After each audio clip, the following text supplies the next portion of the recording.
down.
Mi familia es interesante.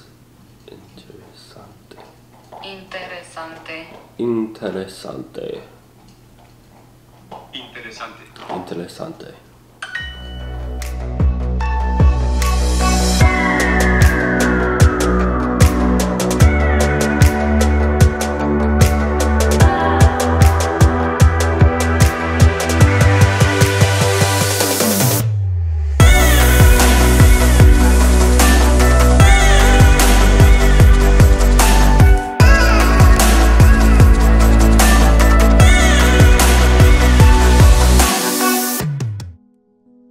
Right, guys, sorry, that's probably gonna be happening quite a bit. I'm sick, so that's why it's happening. Yeah, Kira and I have both been pretty sick. Kira's been sick for 2 to 3 weeks now. I've been sick for about a week, so it's been, has not been fun. Wanted to talk today about, something that's been very difficult for me the past year. It's been the cause of a lot of heartache. It's a choice that I did not make lightly. And that choice was to distance myself from people that were not helping me progress in the direction that I wanted to when I first started recovery. I chose to distance myself from people that were detracting from my marriage at the time and causing a lot of confusion for me. So for about a year now, yeah, this is coming up on a full year, I haven't spoken to my family. I have one brother that I speak to, and that's it. I'm not saying that everyone who is recovering from addiction needs to cut off their family. I believe that a lot of my family would have been supportive of me recovering in my addiction, and I'm not trying to bash my family at all or speak ill of them, but it was difficult working on my recovery, working on my marriage, which was at that time pretty much in shambles. My family not understanding everything that I was doing and the reasoning why I was doing it. They didn't agree with a lot of the things that I was doing. They didn't, from my point of view, they didn't believe that I was doing the right thing. And I felt like I was responsible for their feelings, for making them feel good about certain things. I pretty much felt like I was in charge of their emotions, like it was up to me to make them happy, which is not appropriate. It's not how relationships should work. You know, my feelings are independent of my family's. Their feelings should be independent of me. Regardless of what I do, they should still be able to be happy and vice versa, right? However, it didn't feel like that was the case. I struggled with that choice for several weeks on whether or not to block them. And I'm not saying this is the best way to go about it. I have a friend in my recovery group who also is hasn't talked to his mom in about a year as well. He worked with his therapist to come up with a text. I didn't even do that. I just stopped talking to him and I blocked him. You know, that was really That's really hard because I love my family and I want a relationship with them, but I just needed to take time away from those relationships to work on my relationship with myself, with my wife, and with my Heavenly Father. It took a lot of analyzing of what I needed, and I don't think I can say this enough or in as many ways as to like convey how I really felt doing this, because it was so hard. It was so hard for me to cut those ties temporarily, and it's not to say that I'm never going to have a relationship with my family again. I want to, but I need to make sure that I'm in a good spot first before I start working on those relationships. Wherever you're at in your journey, whether you're just starting or a ways into your journey of recovery and healing through from addiction and from trauma, or if you're just sitting at the beginning of the race and just wondering whether or not you should toe up to the line. It's a hard decision. That's a hard decision in itself to make. But I have a friend in my school that, you know, he said that he's also cut himself off from his family as well. Whoever's in your life that's not helping you get to the point where you want to become the person that you want to become, you don't really need them. And that sounds kind of harsh to say, but if people aren't going to help you or be supportive of you, what's the point of that relationship? Granted, I'm not saying all relationships should just be a you get from them situation. I believe relationships are two-way streets. You know, like I add value to this person and they add value back to me, so I want to be with them. You know, I want to be around them and interact with them. If that's not the case with people in your life, what's the point? You know, if you're not getting anything of value, you don't need to be around them. You don't need to associate with them or talk with them all the time or hang out with them.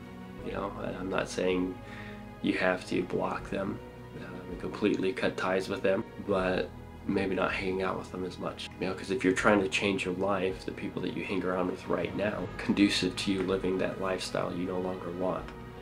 If you change your lifestyle, the things that you do, you start doing different things. You're going to meet new people in that life that you want to live that have those same habits and actions and behaviors, beliefs, whatever you want. You're going to meet people that live like that.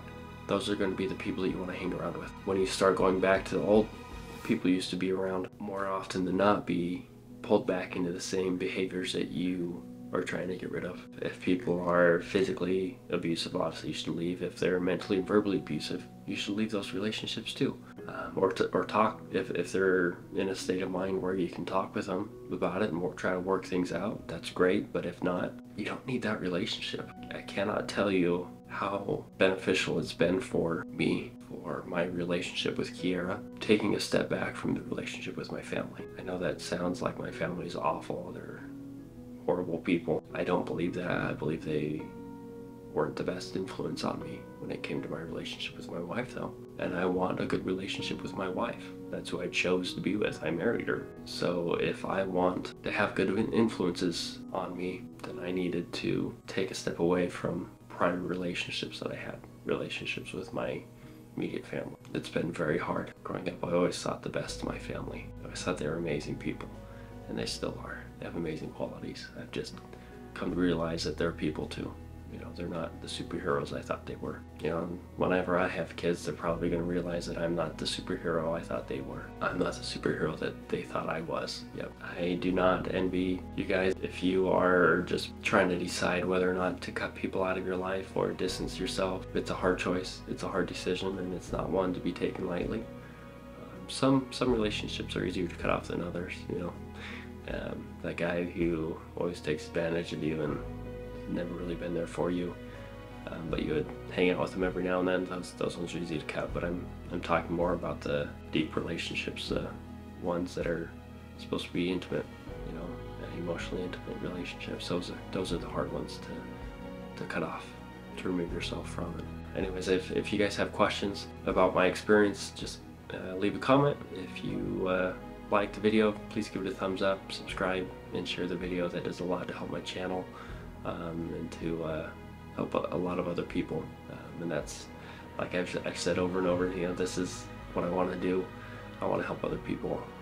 I want to help other people through the hard things in life. I want to show others that they're not alone, that they can do hard things. Everyone can do hard things, and this is one of the hard things that most people need to do in their life if they want to get to a point where they're content and happy with their life and have peace in their life. You have to get rid of things that are pulling you down and pulling you away from where you want to go and who you want to be. So I love you guys.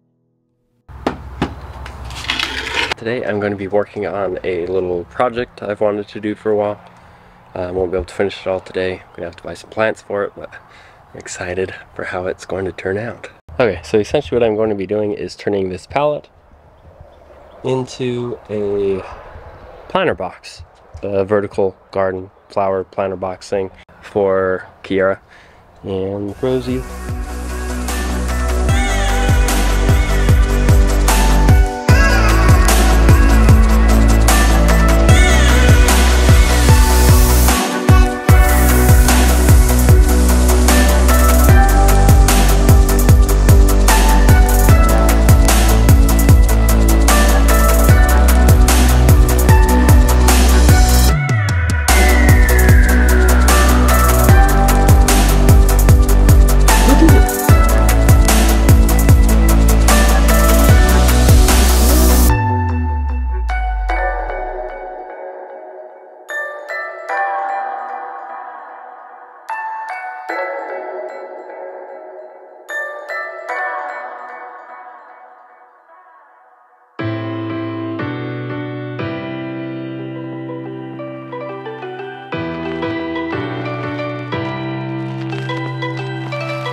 That's it for that until tomorrow. Kira and I are going to go get some plants, and then I will fill in the pallet with dirt, the backing on it. The weed barrier is going to hold all that dirt in, and then that'll be standing upright, and we'll plant flowers in between the slats, and they should grow up instead of just drooping down. They should grow up. So yep, that's it for today, but it's been a lot of fun. Rosie, did you have fun? Okay, yeah, so that is the product so far, not finished, but finished for today. So yeah,